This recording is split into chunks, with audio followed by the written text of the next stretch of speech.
She called it her house. So I made sure she never stepped foot in it again. They say respect is earned, not given. But what happens when you've paid for everything, sacrificed for everyone, and still get treated like a burden? My daughter-in-law thought she could bully me in my own home until I reminded her exactly whose name was on the deed. I'm a 72-year-old widow, retired teacher, and proud mother. Years ago, I bought a cozy 3-bedroom house in a quiet part of Oregon, a place I hoped would be my forever home. When my son lost his job, I did what any mother would do. I opened my doors to him and his new wife, Lily. Biggest mistake of my life. Lily treated me like her personal servant, criticized my cooking, mocked my taste in furniture. Once, she had the nerve to tell me to stay out of her way, in my own kitchen. My son? Silent. Always trying to keep the peace. It festered. For years. I bit my tongue until it bled. Then one Sunday morning, it exploded.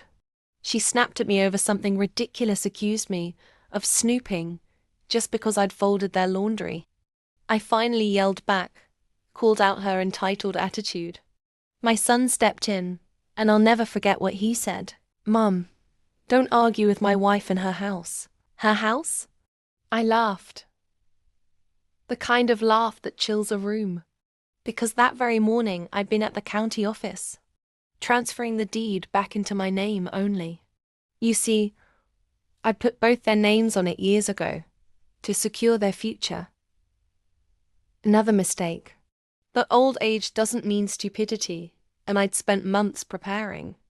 That night, while they were at a dinner party, I changed the locks. The look on their faces when they returned. Priceless. Lily banged on the door like a banshee, screaming, "You can't do this."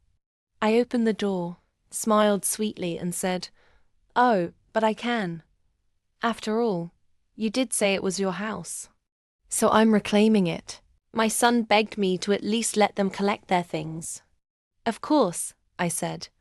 "Your stuff is in the garage. I boxed it up this morning." "You're welcome." Lily? Meltdown. Complete, theatrical, Oscar-worthy. I stood there sipping chamomile tea, watching her tantrum through the window. But here's the twist. 2 weeks later, I got a letter. Not from them, but from a lawyer. They were trying to sue me for emotional damages and unlawful eviction. Too bad I'd recorded every instance of her verbal abuse. Too bad I'd kept every message, every email, every screenshot documented, dated, airtight. I sent the lawyer a single flash drive. Case dismissed. Now?